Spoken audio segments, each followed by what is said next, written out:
Salut, c'est Ben des recettes ludiques. Aujourd'hui, je vous présente ma critique sur Voyageurs du Tigre du Sud.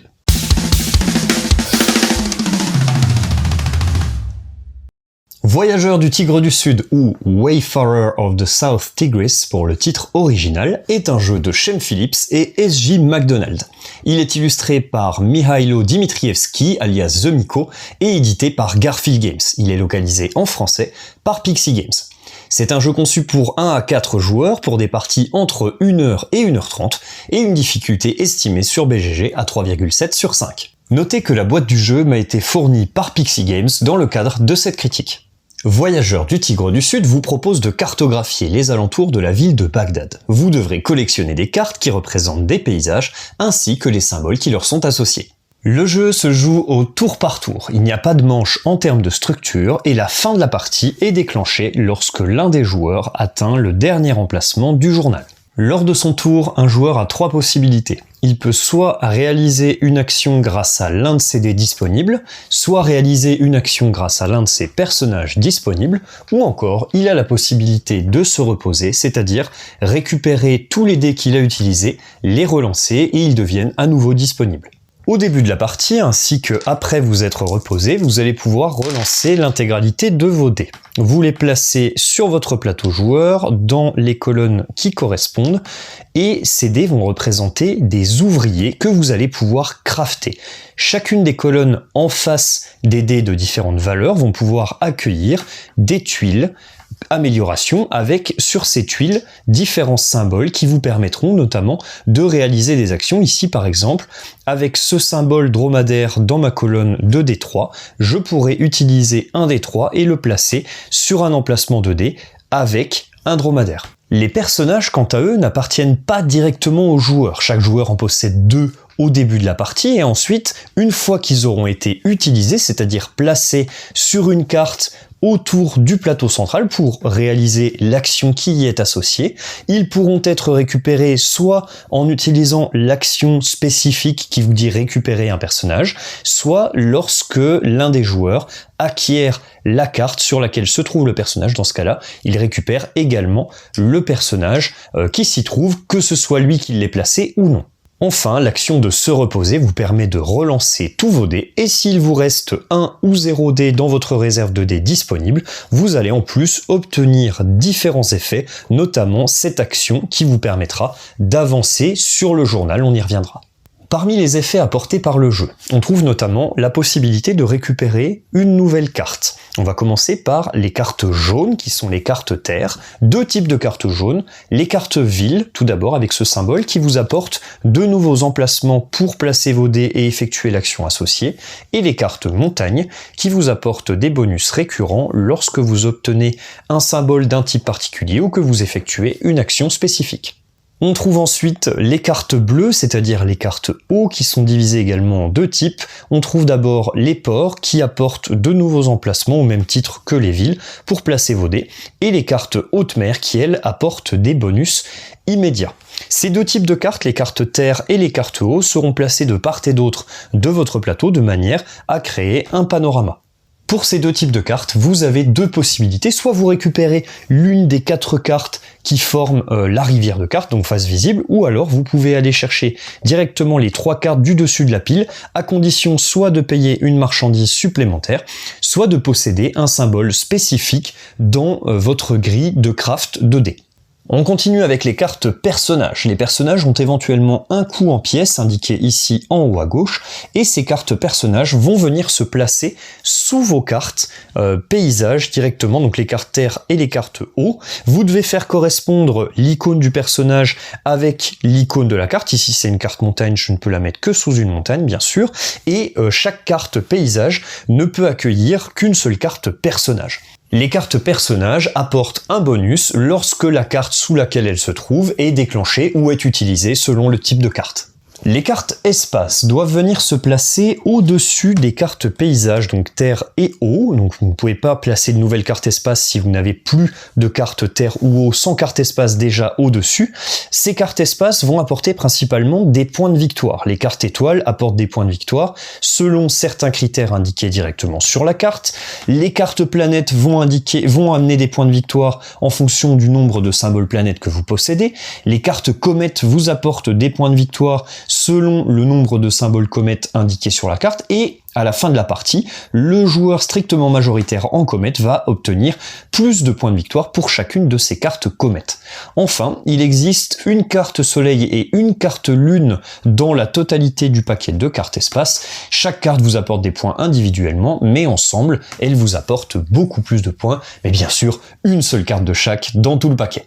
Enfin, dernier type de cartes, les cartes inspiration, qui ont deux utilités possibles. Première possibilité, placer la carte inspiration derrière une carte espace et doubler le nombre de points qu'elle apporte si vous remplissez la condition inscrite dessus, ou alors simplement, lorsque vous obtenez la carte inspiration, vous défaussez la carte et vous obtenez les ressources, les bonus apportés par le fait normalement de placer un personnage en face de cette action.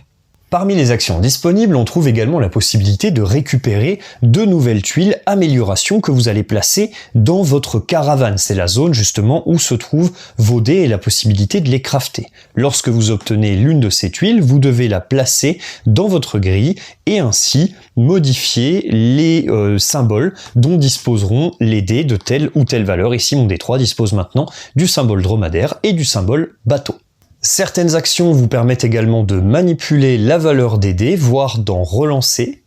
On trouve ensuite la possibilité de placer des jetons influence sur une carte qui se trouve autour du plateau. Le fait de placer un jeton d'influence sur une carte va permettre, lorsqu'un autre joueur va interagir avec cette carte, soit en la récupérant, soit en plaçant l'un de ses personnages dessus, soit en récupérant un personnage qui se trouve sur cette carte, de devoir vous payer une ressource, soit un sac de marchandises, soit une pièce. Les jetons d'influence peuvent également être placés sur l'une des 3 guildes qui se trouvent tout à droite du plateau, en fonction de la couleur du symbole que vous obtenez.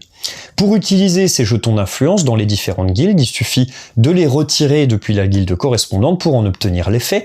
La guilde bleue vous permet d'obtenir un bateau comme marchandise, c'est-à-dire comme s'il s'agissait d'un symbole que vous possédiez sur le dé pour réaliser par exemple cette action de base sur votre plateau. La guilde jaune vous permet d'ajuster la valeur jusqu'à 2 dés et la guilde noire vous permet de faire une action d'avancer sur le journal supplémentaire. Et justement, dernière action possible, c'est l'action d'avancer sur le journal qui est représentée par cet encrier. Pour avancer sur le journal, plusieurs chemins sont à votre disposition. Vous allez vous déplacer de case en case et vous allez devoir respecter à chaque fois les conditions pour passer à la case suivante. Par exemple, si je suis sur cette case et que je veux aller sur cette nouvelle case, je dois disposer de 2 améliorations jaunes dans ma caravane. Vous obtenez systématiquement le bonus de la case d'arrivée et si vous êtes le premier à arriver dans une zone où se trouve un personnage vert, vous le récupérez et vous l'ajoutez à vos personnages disponibles.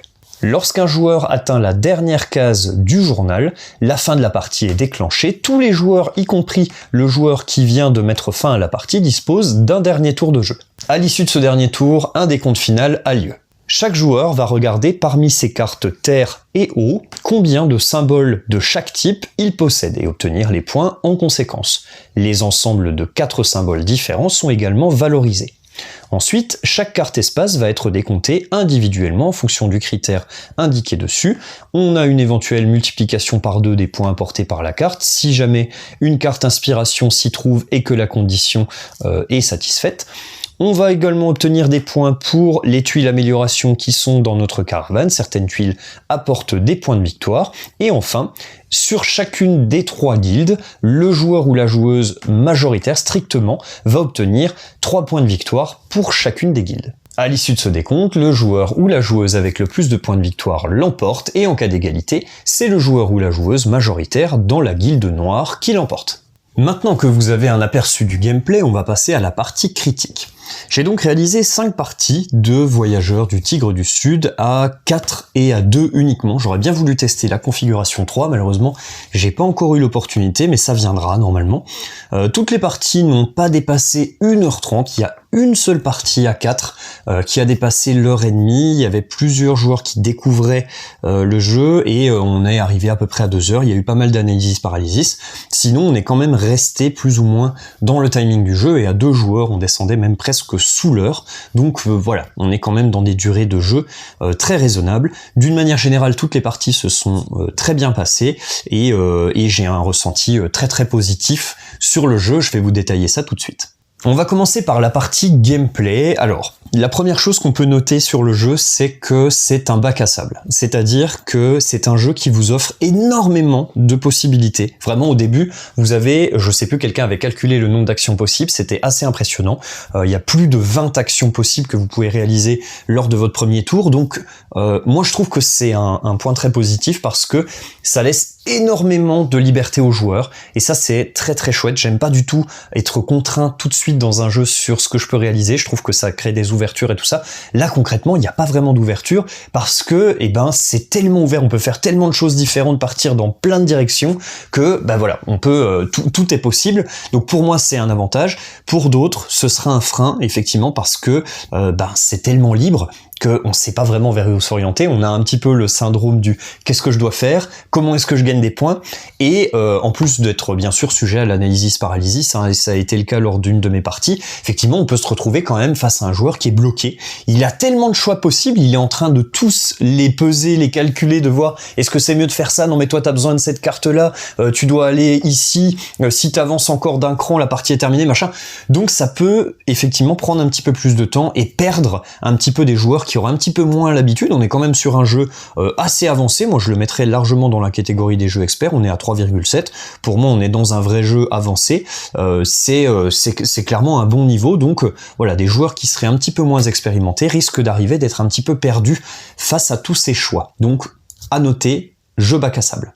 Deuxième point notable, on se retrouve dans un jeu de collection de cartes. Clairement, c'est un des types de jeux que je préfère. Collection de cartes, collection de symboles, moi c'est vraiment des choses qui me passionnent. De faire des petites collections, des petits tas de villes, des petits tas de ports, des petits tas de haute mer. Et hop, à la fin de la partie, j'ai 5 points pour chaque 4 différents. Voilà, je sais pas expliquer pour quelles raisons exactement ça me fascine, mais moi j'adore tous ces jeux de collection de cartes, c'est vraiment quelque chose qui me plaît beaucoup. Je prends beaucoup de plaisir dans ce type de jeu, et là on est exactement dans ce type. En plus de ça, on a un journal, donc le timing de la partie, qui est conditionné par l'obtention de ces symboles, puisque pour avancer d'une case à l'autre, on doit avoir le bon nombre de symboles. Moi j'adore vraiment essayer d'anticiper et de me faire mon chemin quasiment tout tracé en me disant « Ok, je vais passer par là, et en principe même en partant de la fin, plutôt parce que c'est là où les conditions sont les plus exigeantes et je me dis ok, mon objectif ça va être ça se combine en plus super bien avec cette carte de prédiction, je sais plus comment ça s'appelle, il faudrait que je regarde mes notes, mais les cartes qui multiplient par 2 le scoring des cartes espace, voilà, inspiration. Et donc je trouve que ça c'est vraiment très très chouette de pouvoir programmer ce qu'on va faire longtemps à l'avance. En tout cas, voilà, moi je m'éclate un petit peu à faire ça et ça me plaît beaucoup. Toutes les parties, j'ai pu réaliser ce truc-là. C'est vraiment quelque chose qui me plaît énormément. On peut noter également le système d'ouvriers, que je trouve assez ingénieux, puisque les ouvriers n'appartiennent pas aux joueurs. Les ouvriers sont placés sur les cartes autour du plateau, et ensuite on a des effets qui vont nous permettre soit de récupérer les ouvriers, soit de récupérer les cartes, et du coup, si un ou plusieurs ouvriers se trouvent sur une carte, on les récupère également en même temps. Je trouve que c'est un très bon système, ça permet justement aux joueurs alors des fois ça focalise un petit peu trop sur les ouvriers, notamment les verts qui servent un petit peu de joker qui peuvent aller n'importe où. Il y a le fait de les obtenir en premier, en passant en premier sur la case du journal correspondante, mais il y a aussi le fait d'aller les chercher, c'est très sympa. Attention quand même à bien mitiger ces ouvriers avec les dés, puisque la principale source, on va dire, d'avancer sur le journal, c'est quand même le fait de vous reposer quand il vous reste plus beaucoup de dés. Quand vous utilisez des personnages, bien sûr, vous utilisez pas les dés, et donc vos tours risquent de prendre un petit peu plus de temps. Alors, ça veut rien dire, et en transition vers un autre point qui me plaît énormément, c'est que il y a énormément de chemin vers la victoire. On a vu des parties où le rush a été payant. Vraiment, il y a un joueur qui a traversé le plateau et ça a été tellement rapide. Je crois que c'est la partie la plus courte qu'on a faite. Elle était à 4. Ça a été vraiment bouclé en très très peu de temps et le joueur a gagné parce qu'il a vraiment pris tout le monde de court. À l'inverse, j'ai fait des parties à 2 et même la partie à 4 que j'avais fait finalement, j'ai pris beaucoup plus mon temps et ça marche quand même. Même le joueur qui termine finalement ne gagne pas. Donc évidemment, le joueur qui va terminer dispose d'un tour supplémentaire, on va dire, par rapport aux autres joueurs. Donc ça, c'est quand même vraiment un gros avantage, je trouve. Alors bien sûr, ça dépend s'il a été dernier joueur dans l'ordre du tour. Bon, voilà, forcément, ça compense. Mais si c'était le premier joueur ou un joueur qui a pas été dernier au début, bah, il dispose d'un tour de plus. Il y a beaucoup de gens qui ont râlé un petit peu autour de ça. C'est vrai que ça casse un petit peu l'équilibre du même nombre de tours pour les joueurs et tout, mais ça incite un petit peu à cette course. Moi, ça me chiffonne pas plus que ça. Vraiment, ça me dérange pas. Je trouve que ça valorise le fait d'avoir bien pris en compte, bien anticipé les différentes cases du journal et de bien maîtriser le rythme de la partie. Moi, je trouve que c'est pas du tout gênant. D'autres joueurs y verront un petit peu plus de gêne. Voilà. Dernier point sur le gameplay que j'aime assez également, c'est la partie scoring, que je trouve relativement simple. Il y a 4 postes de scoring, on fait des scores à, en principe, moins de 100 points. Alors bien sûr, vous pouvez faire durer la partie, dans ce cas-là, vous pouvez faire des caisses de points. L'objectif, c'est pas non plus ça. Le plus gros score que j'ai fait jusque-là, c'était 88 points. On a pris énormément de temps pour faire la partie, vraiment ça, on a bien laissé du temps pour faire du scoring. Donc je pense que c'est assez simple et c'est assez plaisant de pas avoir une maxi salade de points à la fin. Je trouve que c'est facile à compter. Le revers un petit peu de ça, on le verra pendant le matériel, c'est qu'il n'y a pas de scorepad, malheureusement. On passe justement au point du matériel et des règles. Au global, sur le matériel, moi je dirais que c'est de qualité suffisante, c'est de bonne qualité, les cartes sont de bonne qualité, elles sont toilées, elles sont suffisamment grandes, elles sont lisibles, tout ça, il n'y a pas de souci là-dessus. Le reste du matos c'est un peu petit, les dés sont petits, lisibles, mais petits, voilà, si on doit reprocher un petit truc. Les jetons d'influence sont également petits, attention à pas les perdre.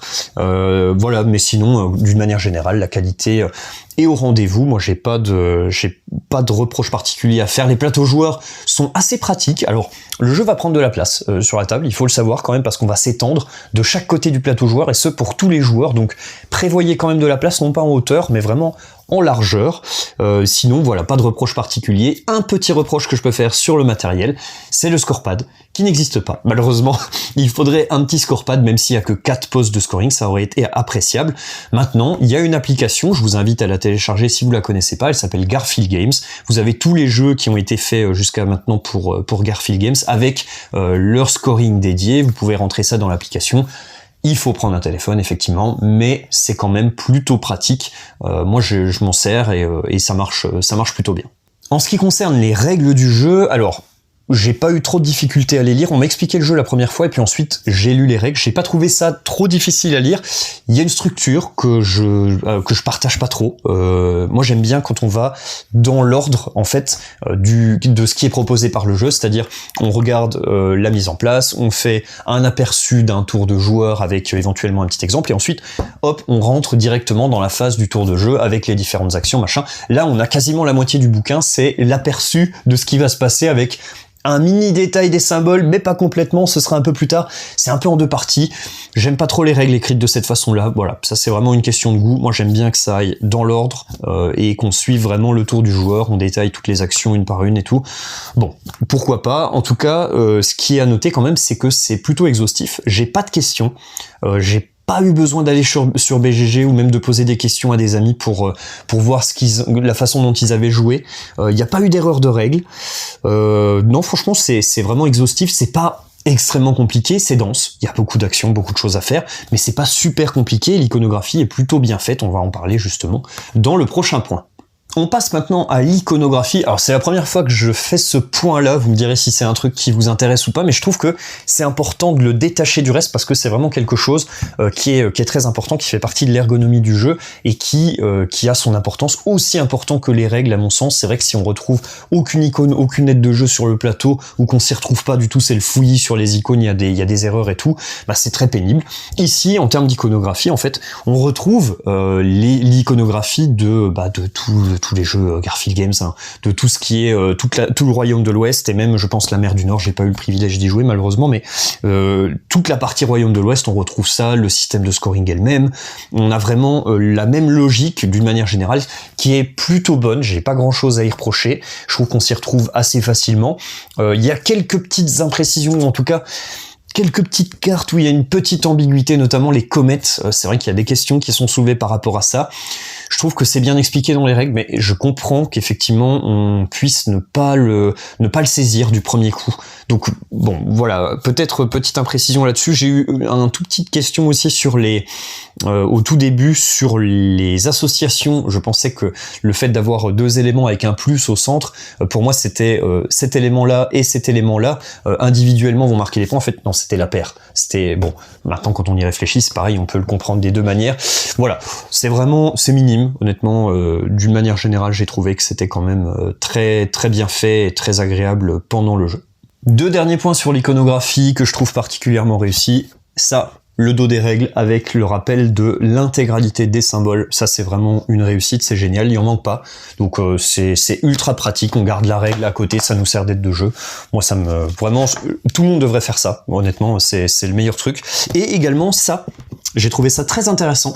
Ça c'est la répartition des cartes selon les paquets. Donc vous voyez ici les cartes terre, les cartes eau, les cartes espace et les différents types de cartes que vous allez trouver. En fait, c'est juste une répartition visuelle.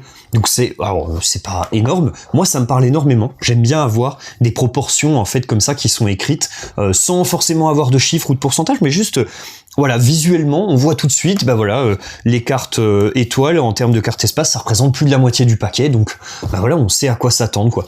J'ai trouvé ça hyper ingénieux et je voulais le partager avec vous.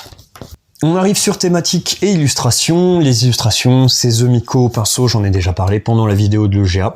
The Miko, c'est pas mon style, graphiquement parlant, ça me plaît pas. Notamment les personnages, je trouve que c'est pas très joli, c'est pas très esthétique. Maintenant, les paysages sont quand même assez réussis, et c'est chouette parce que du coup, il y a beaucoup de cartes qui représentent des paysages dans le jeu. Donc voilà, moins de personnages. Les cartes personnages, elles sont autour du plateau central et ensuite elles viennent se glisser en dessous. Donc au final, on voit quasiment que des paysages. J'aime bien les couleurs qui sont utilisées, une espèce de ce petit filtre un peu vert jaune là qui est dessus là comme ça sur la boîte, ça me plaît beaucoup et ouais, d'une manière générale les couleurs dans le jeu m'ont beaucoup parlé. J'ai trouvé ça très agréable à jouer visuellement.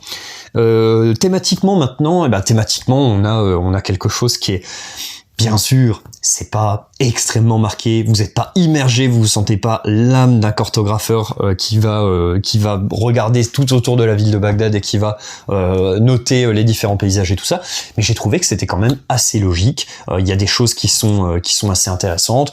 D'un côté on a la partie terre, de l'autre côté la partie mer, tout ça, ça forme un espèce de paysage qui s'assemble plus ou moins. On avance sur le journal en répondant à certains critères, comme si on notait dans un journal au fur et à mesure ce qu'on a vu, ce qu'on a repéré.